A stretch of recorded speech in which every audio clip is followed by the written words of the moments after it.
언제나 필승! 네, 반갑습니다. 필승입니다. 이번에 분석해드릴 기업은 오랜만이죠. LS에 대해서 분석해드리고자 합니다. 일단 LS 같은 경우는 이제는 정말로 환골탈태하고 있다고 생각해도 좋을 것 같아요. 일단 LS 전선이라던가 혹은 해상 케이블, 해저 케이블 뿐만 아니라 ESS라던가 농기계 쪽까지 LS에서 하고자 하는 사업들 모두가 글로벌적으로 상당히 깊이 있는 경쟁력을 보유하고 있다는 점에서 특히 LS의 사업 부분 하나하나가 향후 펼쳐질 미래의 성장성이라던가 산업의 확장성에 대해서 매우 큰 수혜를 받을 수 있는 산업이라는 것만으로도 저는 꽤나 주목할 만한 부분이 있다라고 보고 있어요. 특히 니코동 재련 같은 경우는 지분율을 100% 가져왔죠. 지분율을 100% 가져오면서 지금의 시가총액이 사실 딱히 고평가라고도 볼 수 없는 부분이 있어요. LS가 지주사이기 때문에 시가총액 부분에서 디스카운트 받아야 되는 것이 아니냐 이런 식의 의견이 있을 수 있지만 일단 LS 니코동 재련만 하더라도 영업이익이 최소 3,500억에서요. 많이 나오면은 6천억까지 나옵니다.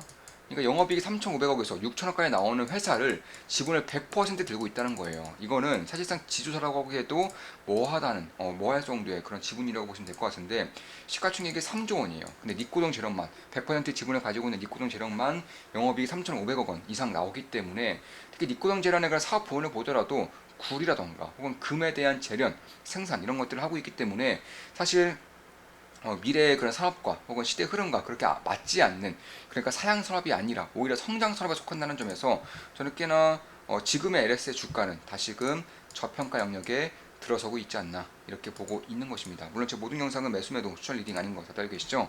참고하시면 되겠습니다. 저 같은 경우도 저희 필승 멤버들 같은 경우도 이런 식으로 꾸준히 상승한 LS의 주가를 고스란히 수익을 봤었죠. 지금은 매도하고 없는 상태인데 다시금 첫 번째 의미 있는 그런 추세 전환에 대한 시그널들이 나오고 있어요.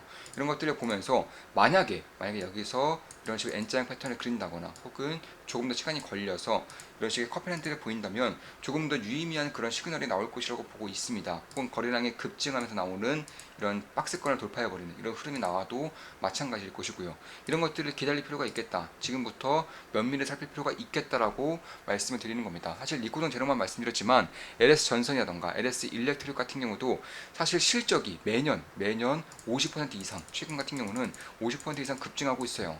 특히 시가총액 3조 원이 불과한 이 기업의 LS 전선 쪽, 해저 케이블이라던가 전선 쪽에 대한 수주 잔액이 무려 6조 원이 넘었습니다. 6조 원을 돌파했어요.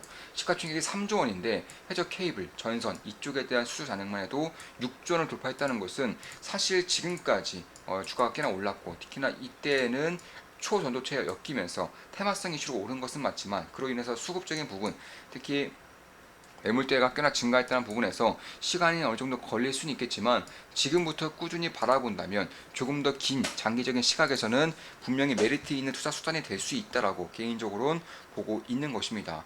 특히 그뿐만이 아니죠. LS전선 해저 케이블 사업만 보더라도 이미 대만 쪽에서 펼쳐지고 있는 사업들 모두를 정말로 전부를 수주를 할 정도로 사실 아시아 시장에서만큼은 LS의 입지는 거의 압도적이라고 할 수 있는 겁니다. 특히 대한전선과의 그런 경쟁적인 관계에 있는 것은 맞지만 이미 초고압이라던가 혹은 해저 케이블에 대한 포설이라던가 이런 쪽에 대해서는 상대가 되지 않는 부분이 있기 때문에 그런 부분에 대해서 조금 더 주목을 한다면 결국 해저 케이블, 특히 해상 풍력이라던가 혹은 전력에 대한 혹은 전압에 대한 스마트 전력 시스템에 대한 그런 인프라 투자가 진행된다면 LS를 빼놓을 수는 없겠다. 특히 미국이라던가 유럽 같은 경우는 애초에 전선 쪽, 해저 케이블 쪽에서 가장 글로벌적인 강점을 나타냈었던 그런 분야인데 이쪽도 LS가 뚫고 있어요.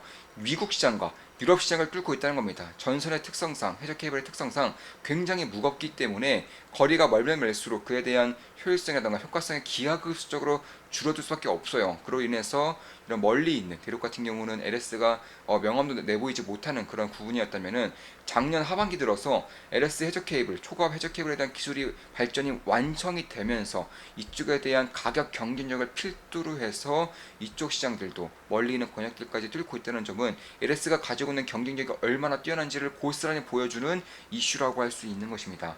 그 외에도 LS 일렉트릭 같은 경우도 사실 송변경용 전략 시스템, 그러니까 변압기라던가 혹은 ESS라던가 뿐만이 아니라 전기차 핵심 부품들도 2025년부터 양산하겠다고 밝히고 있는 만큼 사실 LS 니코동 재련, 그리고 LS 전선, LS 일렉트로만 보더라도 지금의 시가총액은 사실상 말이 안 될 정도의 시가총액을 보유하고 있다. 특히 이들의 산업이 만약에 사양 산업이라면, 그러니까 실적의 증가세가 멈춘다면은 지금의 시가총액이 설명이 되는 것은 맞지만 그게 아니라 오히려 더 꾸준하게 성장할 수 있는 산업, 특히나 굉장히 긴 시간 동안 성장할 수 있다는 산업을 봤을 때에도 저는 그냥 매력적인 구간에 조금씩 돌입하고 있다고 보고 있습니다. 물론 저 역시나 현재 크게 수익을 본 이후에 투자하고 있지 않고요.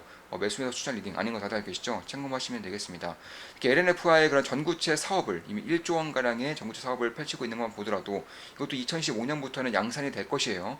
따라서 전기차 산업, 특히 전기차 부품, 전기차 배터리 이쪽에 대한 핵심 소재, 핵심 부품 이쪽에 대한 것들도 아직도 여전히 시장에서는 모르쇠로 일관하고 있기 때문에 이쪽에 대한 가시성이 밝혀지면 밝혀질수록 지금의 전기차 기업들이 받는 밸류에이션만 봤더라도 지금의 시가총액은 말이 안 되는 정도의 시가총액을 가지고 있다라고 할 수가 있겠습니다. 왜냐면 지금 보시면 시가총액이 대략 3조 원 정도 되는데 이미 당기순이익이 5,700억이에요. 당기순이익이 5,700억이고 영업이익은 1조 원을 돌파했습니다.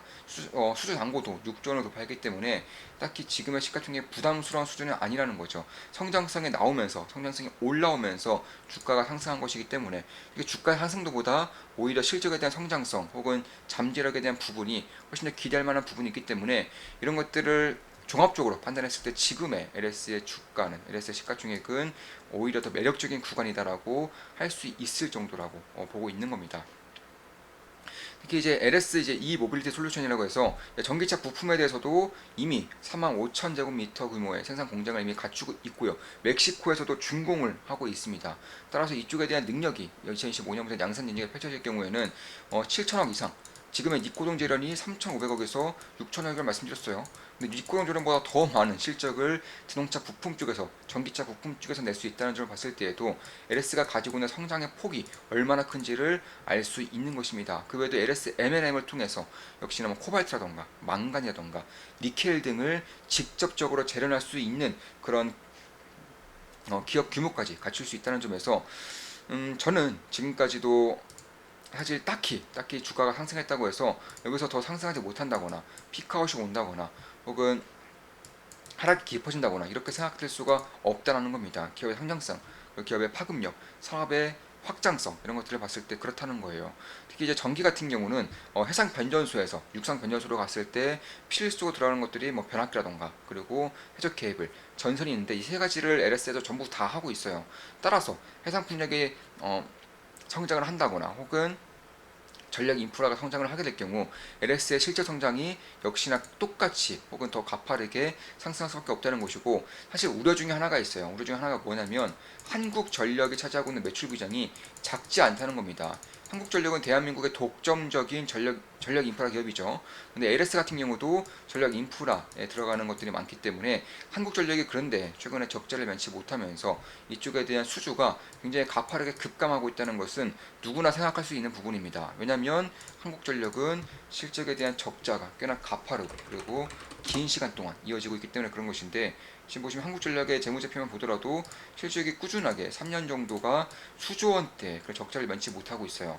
그런데 최근 들어서, 특히 올해 들어서 전력 요금에 대한 인상에 대한 얘기가 나오고 있고, 더 이상은 채권 발행을 통해서 자금을 조달하는 것이 아니라 실적을 본격적으로 내면서, 그러니까 한마디로 전력 인프라에 따른 전력 전기 에너지 비용을 인상을 시키면서 이제 이쪽에 대한 턴어라운드를 변모를 하고 있기 때문에 그런 것들을 봤을 때 만약에 한국전력이 전기 요금이 만약에 진짜로 인상이 된다면 가장 큰 수혜를 보는 기업 중에 하나가 바로 LS다. 왜냐하면 한국전력이 흑자를 봐야지만 전력 인프라와 관련된 국내 사업들을 펼칠 수 있을 것이고, 전력 인프라에 대한 규모가 증가하면 증가할수록 핵심적인 부분들을 납품해주고 있고 매출을 만들어내고 있는 LS에도 큰 수혜가 있을 수 있다는 점. 참고로 한국전력은 지금이 거의 바닥 부근, 그러니까 실적을 봤을 때 거의 바닥 부근에 있다라고 생각이 든다면 앞으로는 턴어라운드 할 수밖에 없다라고 생각이 든다면 한국전력으로부터 많은 매출을 내고 있는 LS 같은 경우도 동시다발적으로 좋아할 수 있다. 그러니까 지금까지는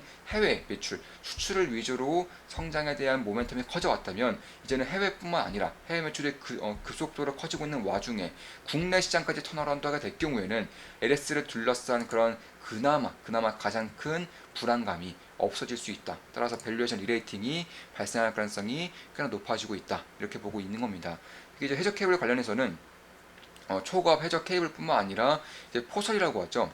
해저면 깊이 있게, 해저면 깊이 이제 포설을, 그러니까 포설을 해주는 해저 케이블을 심어주는 것들도 포설선을 인수를 함으로써 KT 서브마린을 이제 대조주로 들어가면서 이쪽에 대한 턴키 방식의, 그러니까 제품도 제공해주고 설치까지 해주는 이런 턴키 방식의 사업이 가능해졌다는 점에서 다른 전력 기기라던가 혹은 전력에 대한 사업을 하고 있는, 케이블에 대한 사업을 하고 있는 다른 기업들보다도 오히려 압도적인 경쟁력을 가지고 있다는 점을 봤을 때에도 저는 꽤나 주목할 부분이 있다는 겁니다. 특히 LS 전선뿐만 아니라 LS 니코동 제련 같은 경우도 이제 구리에 대한 가격 혹은 구리의 재고라던가 동 가격 이쪽에 대한 수요 정도를 꽤나 크게 받을 수 있고요. 특히 금에 대한 수요가 가면 갈수록 증가하고 있어요. 실제로 금 거래소에서 금 재고가 감소하는 폭이 갈수록 커지고 있습니다. 중국 사람들뿐만 아니라 인도 사람들도 금에 대한 관심도가 굉장히 커지고 있고요. 그 외에도 유럽 기업들, 특히 독일 같은 경우도 금을 통해서 재무제표를 평가하겠다라고 중앙은행이 밝혔기 때문에 금에 대한 수요가 가면 갈수록 증가할 수밖에 없다는 거거든요. LS 니코동 재련은 대한민국 넘버원의 구리와 금 재련 기업입니다. 구리 가격, 금 가격이 오르면 오를수록 판가를 고스란히 전가할 수 있기 때문에 매출액이 폭발적으로 상승할 수 있는 곳이고, 매출액이 폭발 상승하면은 자연스럽게 영업이익도 폭발적으로 상승할 수 있기 때문에 그런 부분에 대한 환경도 이미 만들어지고 있다. 이렇게 보고 있는 겁니다.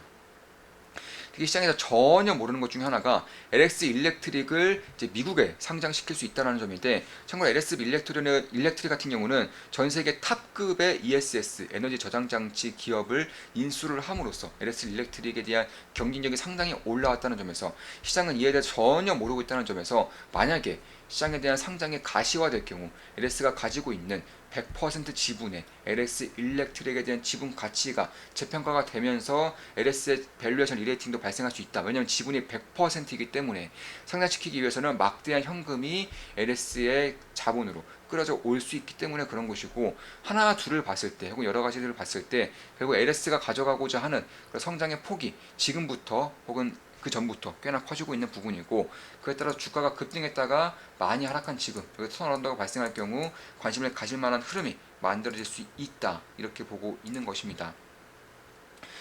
따라서 충분히 좀 주목할 만한 부분은 분명히 있는 것 같아요. 이거는 우리 필승 채팅방에 대한 채팅 내용입니다. 9월 13일 날 나눈 대화 내용이고 우리 멤버분들 간에 나눈 대화예요.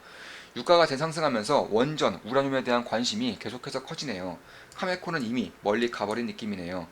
헐, 정신줄을 살짝 놓고 못 본 사이에 벌써 저만치 가버렸군요. 우와, 관전 종목만 등록만 해두고 신경 안 썼는데 야금야금 멀리도 갔네요.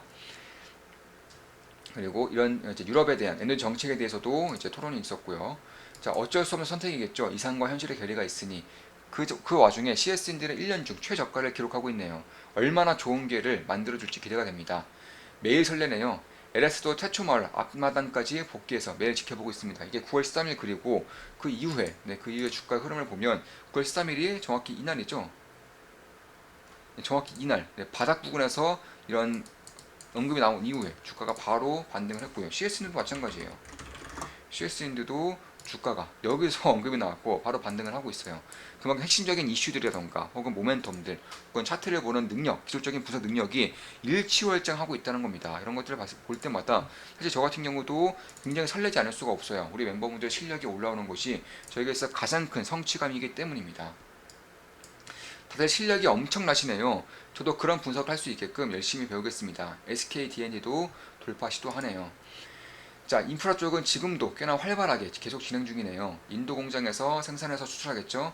얼마 전 사부님께서 보여주신 지도의 가운데 있는 국가들이 생각납니다. 인도, 베트남, 중동, 인도네시아 등 이런 식으로 토론이 있었었고, 역시나 우리 멤버분들 간에 그런 이슈라던가 혹은 핵심적인 것들을 가장 빠르게 공유가 되고 있고 실력이 일치월장하고 있는 것은 사실이에요. 주식을 제대로 배우고 싶으신 분들은 필승 멤버가 되는 것을 망설이지 마시길 바라겠습니다. 제가 댓글로 전체 공개방도 링크도 올려드렸으니까 전체 공개방 오셔서 많은 도움을 받으시길 바라겠습니다. 자, 이것으로 필승이었습니다. CS인 LS에 대한 분석이었고, 해상풍력 특히나 LS 전선이라던가 해저 케이블이라던가 혹은 ESS 쪽에 대해서도 혹은 니코동 재련에 대해서도 분석해드렸습니다. 앞으로도 좋은 모습, 좋은 기업 분석으로 찾아뵙겠습니다. 필승이었습니다. 필승 구독, 알림 설정, 좋아요는 돈이 됩니다. 필승!